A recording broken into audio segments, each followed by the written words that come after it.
إن الله وملائكته يصلون على النبي يا أيها الذين آمنوا صلوا عليه وسلموا تسليما. تمام حضرات عشق محبت کے ساتھ درود و سلام کا نذرانہ پیش کریں. الصلاة والسلام عليك يا رسول الله وعلى آلك وأصحابك يا حبيب الله. الصلاة والسلام عليك يا نبي الله وعلى آلك وأصحابك يا نور الله.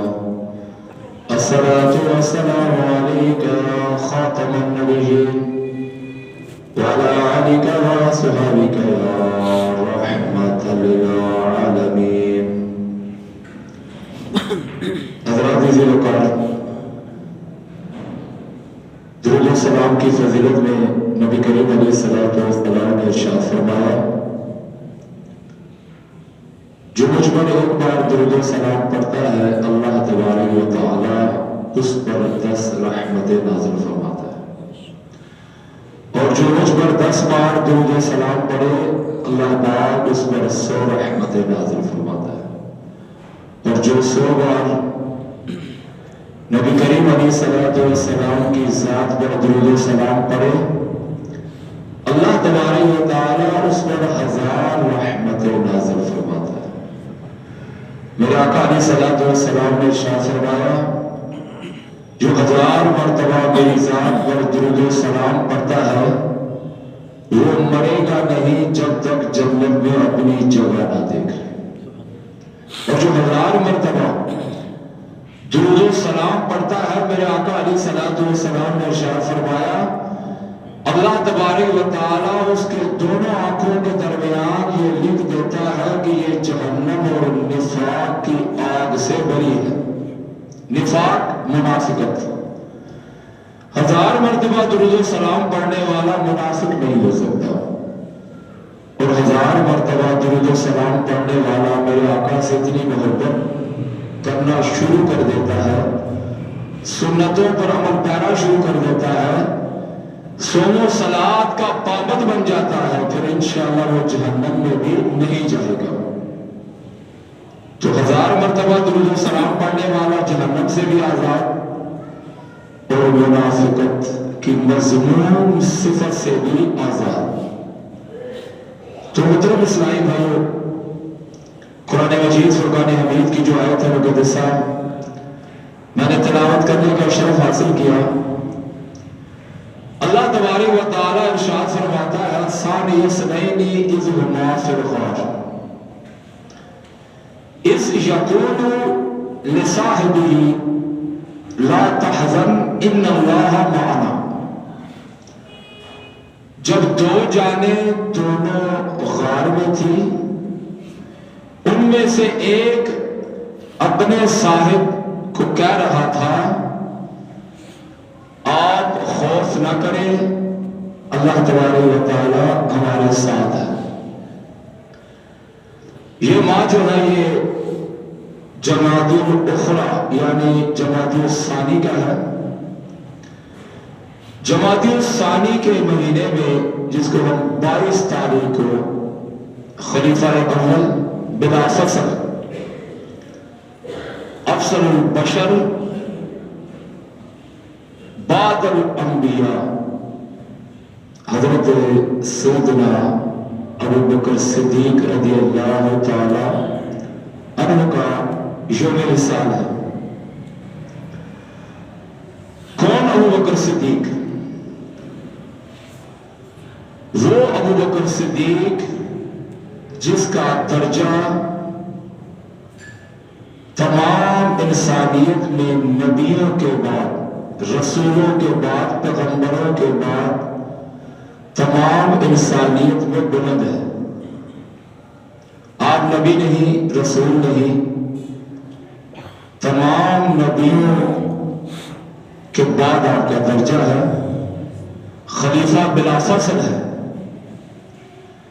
میرے آقا علیہ السلام کے خلیفہ ہیں. میرے حضور صلی اللہ تعالیٰ علیہ وآلہ وسلم نے زندگی میں ہی یعنی حیاتی یعنی ظاہری زندگی میں ابھی پردہ آپ نے نہیں فرمایا تھا، ابو بکر صدیق کو مصلی پہ کھڑا کیا۔ ابو بکر صحابہ کرام کو کون کو نماز پڑھاؤ، تو ابو بکر صدیق رضی اللہ تعالیٰ نے نماز پڑھائی، اور حضرت سیدنا ابو بکر صدیق رضی اللہ تعالیٰ نے بڑے عجیب و غریب آپ کے واقعات ہیں۔ آپ کے بارے میں تاریخ اور حکایات کی کتابوں میں آتا ہے، ابھی میں ایک کتاب پڑھ رہا تھا کہ نصیحتیں اور حکایتیں، یہ مکتبہ مدینہ دعوت اسلامی کا ایک مکتبہ ہے، اس میں سے چھپ کے آئی ہے کہ حضور نبی کریم علیہ السلام نے ارشاد فرمایا، جب اللہ تبارک و تعالیٰ نے میری ذات کو بنایا، میرے نور کو بنایا اپنے جوہر سے، اپنے نور سے۔ یہاں پہ نور کے منکر جو ہے ہم پہ فتویٰ لگانے کی کوشش کرتے ہیں کہ اللہ کے نور سے جب نبی بنا تو پھر اللہ کے نور میں کمی آ گئی۔ ہم ان سے کہتے ہیں عقل کے اندر ایک شمع جلاؤ، پھر اس کے بعد 100 شمع جلا کر سائیڈ پہ کھڑے کرتے جاؤ تو پہلے شمع میں کوئی کمی آتی ہے؟ موم بتی میں نہیں آتی، وہ بدستور اپنی جگہ پہ ہے۔ اللہ کی ذات پہ تم نقص نکالتے ہو۔ بہرحال ہم مخاطب عاشقوں سے ہیں، عاشق رسول سے ہیں، ہم عقیدہ لوگوں سے ہم مخاطب ہیں۔ ہمیں کیا پڑی کہ بدمذہبوں کو ہم جواب دیتے پھرے۔ میرے آقا علیہ السلام نے ارشاد فرمایا، جب اللہ تبارک و تعالیٰ نے اپنے نور سے، اپنے نور کے جوہر سے مجھے بنایا، پھر اس کے بعد اللہ تبارک و تعالیٰ نے اپنے سامنے مجھے کھڑا کیا۔ اللہ تبارک و تعالیٰ کی جلالت، اللہ کی شان و عظمت کے سامنے جب میں کھڑا ہوا تو مجھے پسینہ آ گیا۔ جب پسینہ آیا تو میرے جسم سے پسینے کا پہلا قطرہ گرا۔ ابو بکر، اللہ تبارک و تعالیٰ نے اس قطرے سے تیری ذات کو بنایا، اس قطرے سے تیری ذات کو بنایا۔ جب اس پسینے سے دوسرا قطرہ گرا، عمر، اللہ تبارک و تعالیٰ نے اس قطرے سے تیری ذات کو بنایا۔ پھر تیسرا، میرے جسم سے جب پسینے کا قطرہ گرا تو اللہ تبارک و تعالیٰ نے اے عمر، اے عثمان غنی، تیری ذات کو بنایا۔ اور جب اس پسینے سے میرے جسم سے جو چھوٹا، اللہ تبارک و تعالیٰ نے علی المرتضیٰ شیر خدا تیری ذات کو بنایا۔ میں اللہ کے نور سے ہوں، اور عمر، ابو بکر، عثمان اور علی جو ہے یہ میرے نور سے۔ تو محترم اسلامی بھائیو، میرے آقا علیہ السلام نے یہاں تک ارشاد فرمایا، قیامت کا دن ہوگا، میرے حوض کوثر جہاں تو پیاسے آ رہے ہوں گے، اس کے 4 کونے ہوں گے۔ ایک کونے پہ ابو بکر ہوگا، ایک کونے پہ عمر ہوگا، حوض کوثر کے تیسرے کونے پہ عثمان غنی ہوگا، اور حوض کوثر کے چوتھے کونے پر علی المرتضیٰ ہوگا۔ جس کے دل میں علی کے بارے میں بغض ہوگا، اس کو حوض کوثر سے عثمان غنی پانی نہیں پلائیں گے، اور جس کے دل میں عثمان غنی کے بارے میں بغض ہوگا، کینہ ہوگا، اس کو عمر فاروق رضی اللہ تعالیٰ عنہ حوض کوثر سے پانی نہیں پلائیں گے۔ اور جس کے دل میں عمر فاروق کے بارے میں ذرہ برابر بھی بغض اور کینہ ہوگا، اللہ تبارک و تعالیٰ کا جو بندہ خاص ابو بکر ہے، اس کو گستاخ عمر کے منہ میں ایک قطرہ تک پانی جانے نہیں دے گا۔ تو آپ خود اندازہ لگائیں، حوض کوثر پر بھی ان 4 یاروں کا قبضہ ہوگا۔ اب بتاؤ، کالے کپڑے پہننے والوں، مجلس سجا کے صحابہ کرام کی شان میں بکواسات اور طرح طرح کے غلاظت بکنے والوں، پھر کیا کرو گے قیامت کے دن؟ تمہیں تو حوض کوثر کے قریب بھی جانے نہیں دیا جائے گا۔ ہو ابو بکر صدیق کا گستاخ پھر حوض کوثر پہ جائے اور علی اس کو حوض کوثر سے پانی پلائے، یہ ہو نہیں سکتا۔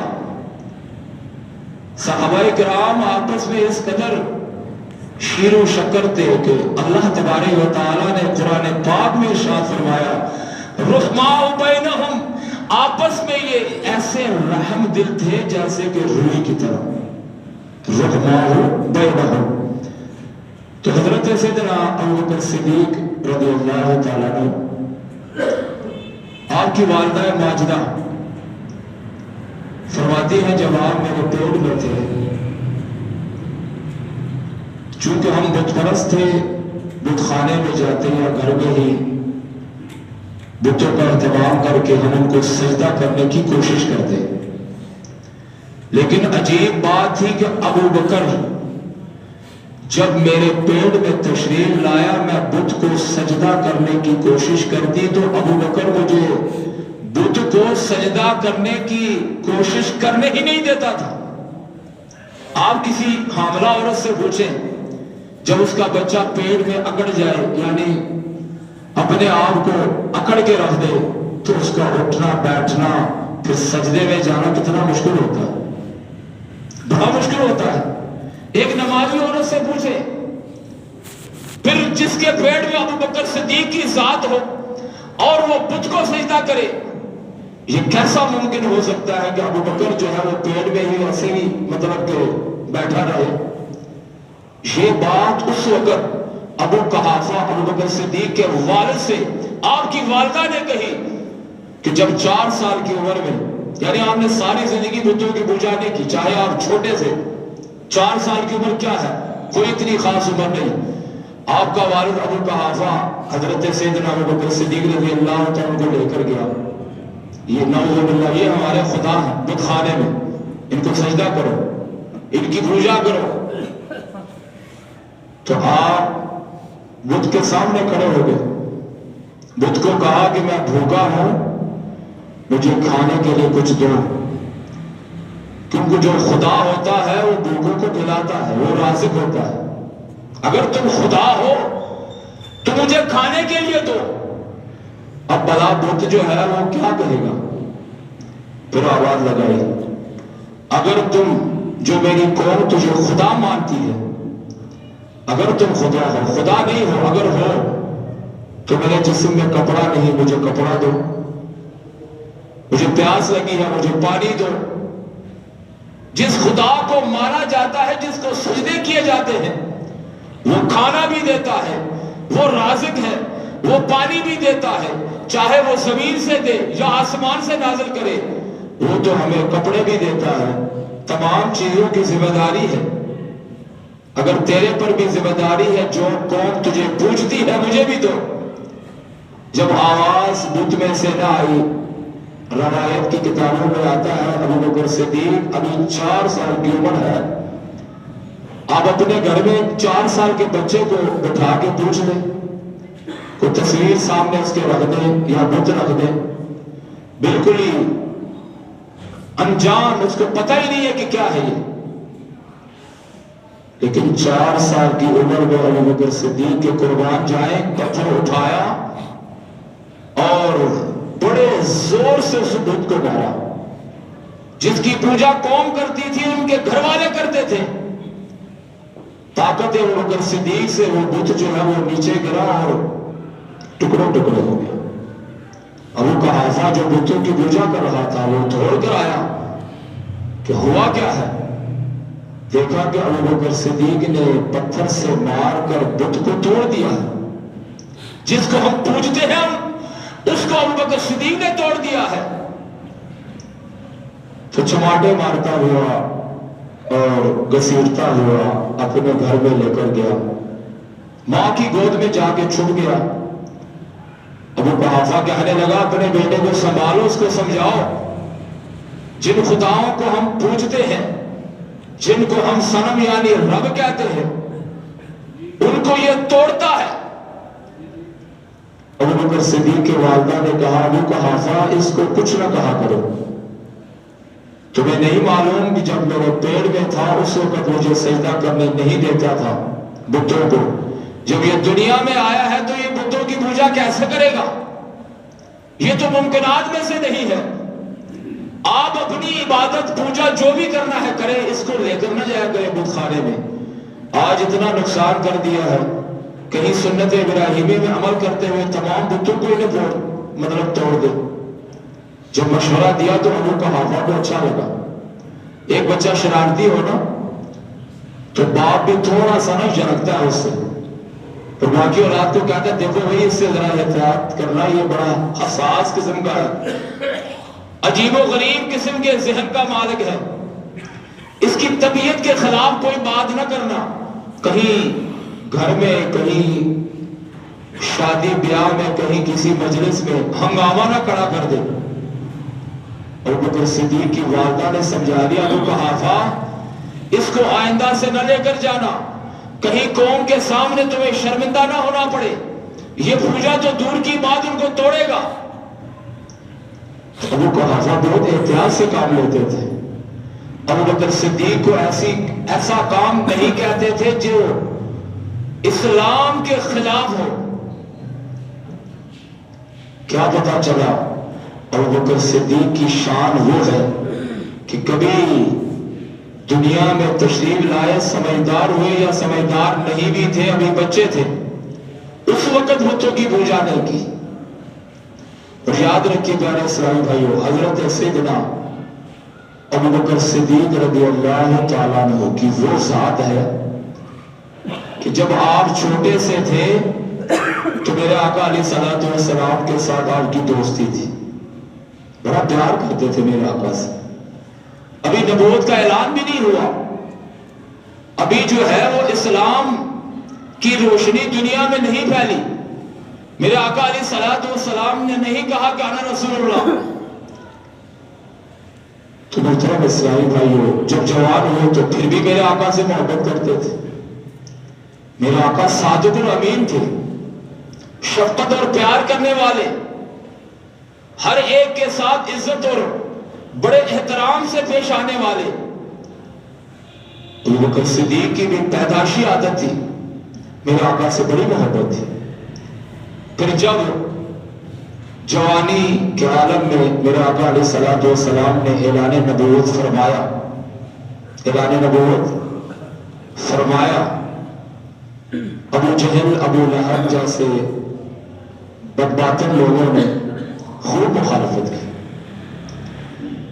ابو بکر صدیق چونکہ میرے آقا کے بڑے قریبی تھے، بہت زیادہ پیار و محبت تھا آپس میں، ابو جہل نے موقع پا لیا کہ آج ابو بکر صدیق کو اس کے دوست سے دور کریں گے، کہ تیرے دوست نے، تیرے یار نے، تیرے محبوب نے، جس سے تو سب سے زیادہ محبت کرتا تھا، کرتا ہے، اور ہر جگہ پہ اس کی وجہ سے تو لڑتا بھی ہے، اس تک کسی کو پہنچنے نہیں دیتا، بڑی یاری نبھاتا ہے۔ تجھے معلوم ہے کہ آج اس ہستی نے نبوت کا دعویٰ کیا ہے، تو وہیں پہ کھڑے ہو کے تمام کافروں کو ابو بکر صدیق نے بغیر کسی تصدیق، بغیر کسی معلومات کے کہہ دیا تھا، کافروں میری قوم سن لو، کوئی اور دعویٰ کرتا تو میں نہ مانتا، کیونکہ لوگ صادق الامین نہیں ہیں، کئی عیب موجود ہیں لوگوں کے اندر، لیکن جس ہستی کے بارے میں تم مجھے کہہ رہے ہو، میں بلا تعامل، بغیر کسی مطلب کے مشکلات کے اور بغیر کسی دیر لگانے کے، اگر میرے یار محمد صلی اللہ تعالی علیہ وآلہ وسلم نے نبوت کا دعویٰ کیا ہے تو وہ نبی ہوگا، کبھی جھوٹ نہیں بولا، نبی ہوگا۔ لیکن پھر بھی جب شہر مکہ کے اندر تشریف لے کر آئے، میرے آقا علیہ الصلوۃ والسلام سے ملاقات ہوئی، اپنے سامان کو گھر میں رکھا، اے میرے دوست محمد صلی اللہ تعالی علیہ وآلہ وسلم، یہ قوم کیا کہہ رہی ہے؟ کیا آپ اللہ کے رسول ہیں، پیغمبر ہیں، نبی ہیں؟ آپ نے دعویٰ کیا ہے؟ تو میرے آقا علیہ الصلوۃ والسلام نے ارشاد فرمایا، ابو بکر تجھے شک ہے؟ اگر شک ہے تو بتاؤ، تیرے شک کو بھی ہم دور کر دیتے ہیں۔ آقا پھر بھی کوئی ایسی نشانی ہو کہ میرے ایمان کو، میرے دل کو، جو آپ کی نبوت پر ایمان لانے والا ہو، اس کو تقویت ملے۔ قربان جائے میرے آقا علیہ السلام نے ارشاد فرمایا، ابو بکر تم تجارت کے سلسلے میں جو ملک شام میں گئے تھے، وہاں پہ کوئی خواب دیکھا تھا؟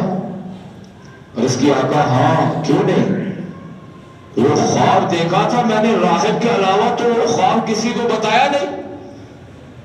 آپ کو کیسے معلوم ہوا کہ میں نے خواب دیکھا تھا؟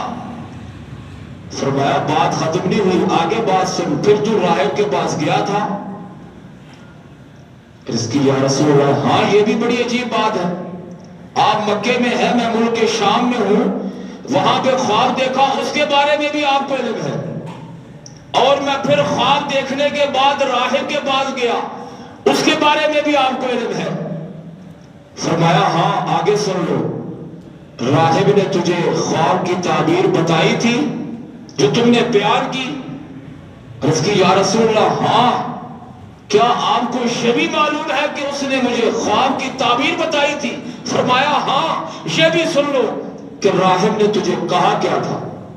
آج علم غیب مصطفیٰ سے باتیں کرتے، کسی سے نہ پوچھو، جا کے ابو بکر صدیق سے پوچھو، ابو بکر بتا تیرا ایمان کیسا ہے علم غیب پر جو اللہ نے اپنے محبوب کو دیا تھا؟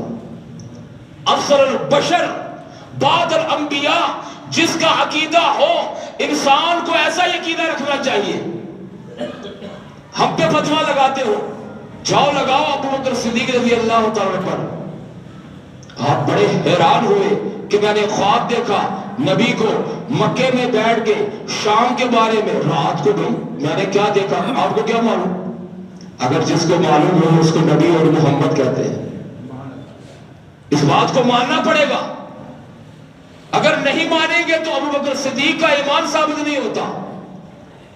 ابو بکر صدیق رضی اللہ تعالیٰ کے ایمان کو ثابت کرنے کے لیے ہمیں علم غیب مصطفیٰ کو ماننا پڑے گا، نہیں مانیں گے تو ابو بکر صدیق کا ایمان ثابت نہیں ہوتا۔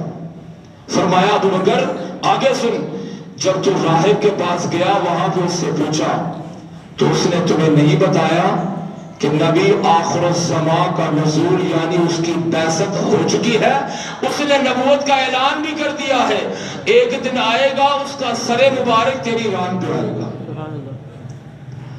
یہ نہیں کہا راہب نے، ابو بکر صدیق کی شان کے، اس کی عظمت کے قربان جائے، قدموں میں گر گئے روتے ہوئے، عرض کی یا رسول اللہ، اللہ تبارک و تعالیٰ نے بالکل برحق آپ کو نبی آخر الزمان بنا کے بھیجا ہے، جو میرے تمام معاملات کو آپ مکے میں بیٹھ کے سمجھ رہے ہیں، اللہ تبارک و تعالیٰ نے سچا اور بالکل حق بنا کے آپ کو نبی بنا کے بھیجا ہے۔ ایمان لائے اور اسی وقت کلمہ پڑھا تو ابو جہل جو ہے یہاں بھی بچتا گیا، بڑا حیران ہوا کہ کیا ہوگا۔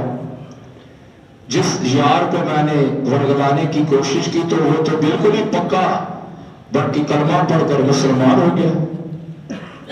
تو محترم اسلامی بھائیو، حضرت سیدنا ابو بکر صدیق رضی اللہ تعالیٰ عنہ، آپ کی ذات کتنی بلند ہے، اللہ تبارک و تعالیٰ نے کتنی عظمتوں سے آپ کو نوازا ہے۔ میرے آقا علیہ السلام کی بارگاہ میں عرض کیا گیا، صحابہ کرام نے عرض کی یا رسول اللہ صلی اللہ علیہ وسلم، عورتوں میں آپ کس سے زیادہ محبت فرماتے ہیں؟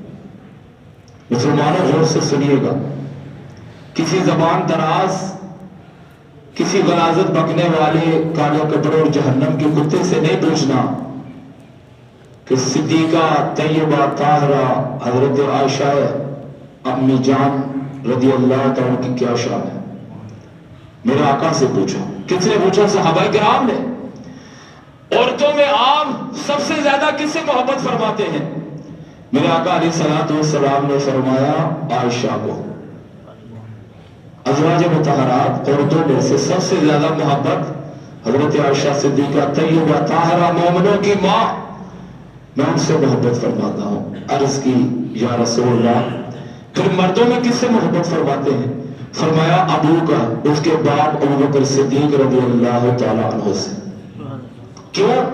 یہ دونوں مجھ سے بڑی محبت فرماتے ہیں، جب یہ محبت کرتے ہیں تو میں بھی ان سے محبت کرتا ہوں، اور جس سے آقا محبت فرمائے، جس کا ہم کلمہ پڑھتے ہیں اور ہم ان کے بارے میں زبان درازی کریں اور ہنرے مسلمان، یہ ہو نہیں سکتا۔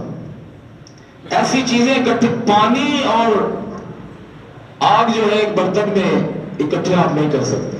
جہاں آگ ہوگی وہاں پانی نہیں آ سکتا، جہاں پانی ہوگا وہاں آگ نہیں آ سکتی۔ تو صدیق اکبر کی دشمنی بھی ہو، زبان درازی بھی ہو، بندہ مومن رہے، یہ ہو نہیں سکتا۔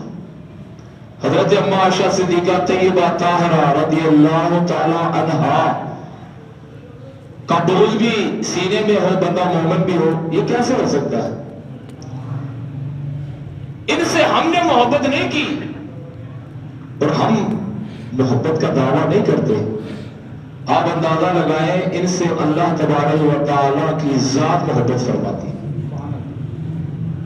الزام لگایا حضرت عائشہ صدیقہ رضی اللہ تعالیٰ عنہا پر، تو اللہ تبارک و تعالیٰ نے قرآن میں سورۃ مبارکہ یعنی سورہ نور نازل کر کے اس کی بریت اور حضرت عائشہ صدیقہ طیبہ طاہرہ کی باقی اللہ تبارک و تعالیٰ نے قرآن میں نازل کی۔ اس سے بڑی کوئی شان ہو سکتی ہے؟ اور حضور صلی اللہ تعالیٰ علیہ وآلہ وسلم آپ دونوں سے کتنی محبت فرماتے تھے۔ چاندنی رات ہے تو ایک مرتبہ حضرت عائشہ صدیقہ طیبہ طاہرہ نے پوچھا، میرے سردار، میرے آقا، آسمان میں کتنے تارے چمک رہے ہیں؟ کیا اتنے نیکیاں کسی صحابی کی ہے؟ کسی آپ کے یار کی، کسی آپ سے مطلب آپ کے کلمہ گو کی اتنی نیکیاں ہیں؟ روایت کے اندر آتا ہے میرے آقا نے فرمایا ہاں کیوں نہیں، اتنی نیکیاں میرے عمر کی۔ کس کی ہے؟ میرے عمر خلیفہ دوم جس کو بعد میں بننا تھا، اس کی نیکیاں اتنی ہے۔ عرض کی یا رسول اللہ پھر میرے والد کی نیکیوں کو کیا معاملہ ہوگا، ان کی نیکیاں کتنی ہوگی؟ فرمایا عائشہ تو غم نہ کر، تیرے باپ کی ایک نیکی جو غار کے اندر میرے ساتھ اس نے نکالی ہے، میرے ساتھ سختیاں جھیلی ہے، تمام عمر کی نیکیاں تیرے باپ کے ایک غار والی نیکی کے برابر نہیں ہے۔ جس کے ساتھ میرے آقا علیہ الصلوۃ والسلام اتنی محبت فرمائے کہ غار کے اندر جو نیکی حضرت ابوبکر صدیق رضی اللہ تعالیٰ نے میرے آقا علیہ الصلوۃ والسلام کے ساتھ کی، میرے آقا کو ہر وقت وہ اشاعت ہوتی تھی۔ اور یاد رکھیے پیارے اسلامی بھائیوں، ایک دن فرمایا اے جبریل میرے عمر کی تعریف بیان کر، وہ کس قدر تعریف کے لائق ہے، اللہ نے اس کو شانیں دی۔ جبریل امین فرشتوں کا سردار 24,000 مرتبہ میرے آقا کی بارگاہ میں آنے والا عرض کرتا ہے یا رسول اللہ صلی اللہ علیہ وسلم، عمر فاروق کی شان بیان کرنے کے لیے میری تقریباً دنیاوی عمر جو آپ کے سامنے عمریں ہوتی ہیں 950 سال عمر چاہیے، یعنی حضرت نوح علیہ السلام کی عمر، وہ عمر مجھے دی جائے، پھر میں اس کے بعد عمر فاروق رضی اللہ تعالیٰ کی عمر اور ان کی شان میں بیان کرنا شروع کر دوں۔ 950 سال کی عمر چاہیے۔ تو پھر فقہاء نے یہاں پہ لکھا ہے کہ عمر فاروق کی تعریف، عظمت، شان بیان کرنے کے لیے اگر نوح علیہ السلام یعنی 950 سال کی ضرورت ہے تو پھر حضرت ابوبکر صدیق رضی اللہ تعالیٰ کی شان، آپ کی عظمت، آپ کی فضیلت بیان کرنے کے لیے پھر ڈبل عمر چاہیے، پھر تو 20 یعنی 2000 سال چاہیے۔ اور یاد رکھیے قیامت کا جب دن ہوگا، میرے آقا علیہ السلام نے ارشاد فرمایا جنت کے 8 دروازے ہیں، 8 دروازوں سے آواز آ رہی ہوگی نمازیوں اس دروازے سے آؤ، خیرات و صدقات کرنے والوں سخیوں اس دروازے سے آؤ، حج کرنے والوں اس دروازے سے آؤ، عمرہ کرنے والوں، فلاں نیکی کرنے والوں، نمازیوں، یعنی جو نیکی دنیا میں انسان نے کی ہوگی اللہ تبارک و تعالیٰ کے فرشتے اس کی نیکی کا نام لے کر اس کو آوازیں لگا رہے ہوں گے، اس دروازے سے جنت میں داخل ہو جاؤ۔ تو میرے آقا علیہ السلام کی بارگاہ میں عرض کیا گیا، یا رسول اللہ کیا کوئی ایسی شخصیت بھی ہوگی کہ جنت کے 8 دروازوں سے آوازیں آ رہی ہوگی کہ فلاں آدمی، فلاں ابن فلاں آجو، اس دروازے سے جنت کے اندر داخل ہو جاؤ؟ میرے آقا علیہ السلام نے فرمایا ہاں، وہ ابوبکر صدیق رضی اللہ تعالیٰ کی شان ہوگی کہ اللہ تبارک و تعالیٰ کے فرشتے جنت کے 8 دروازوں میں کھڑے ہوں گے اور آوازیں دے رہے ہوں گے، ابوبکر آؤ اس دروازے سے جنت میں داخل ہو جاؤ، آؤ اس دروازے سے جنت میں داخل ہو جاؤ، آؤ اس دروازے سے جنت میں داخل ہو جاؤ۔ تو محترم اسلامی بھائیو، جنتی کے ساتھ محبت کرنا اور جنتی سے محبت اور جنتی کی تعریف کرنا بندے کو جنت میں لے کر جاتے ہیں۔ اگر ان ہستیوں کی ذرا برابر بھی گستاخی کرنے یا ہم نے سننے کی کوشش کی یا ان کے گستاخوں کے ساتھ رشتہ داری، ان کے جنازے میں گئے، ان کو ہمدردیاں ہم نے دینا شروع کی، تو آپ خود اندازہ لگا لیں کہ ہمارا ٹھکانہ کہاں ہوگا۔ ہم صحابہ کرام سے محبت کرنے والوں کی لسٹ سے نکل جائیں گے۔ تو ٹھیک ہے نہیں کی تعریف کریں، یہ بے ایمان جو اپنے آپ کو مومن کہتے ہیں اور شان ابوبکر صدیق، شان عمر فاروق اور عثمان غنی کی شان میں بکواسات اور صحابہ کرام کو طرح طرح کی زبان درا دیا، جن کے بارے میں اللہ تبارک و تعالیٰ نے ارشاد فرمایا، جس کا ترجمہ ہے کہ اللہ تبارک و تعالیٰ ان تمام سے حسن اخلاق فرماتا ہے اور تمام سے اللہ تعالیٰ راضی ہے۔ اللہ عز و جل کی بارگاہ میں دعا ہے کہ رب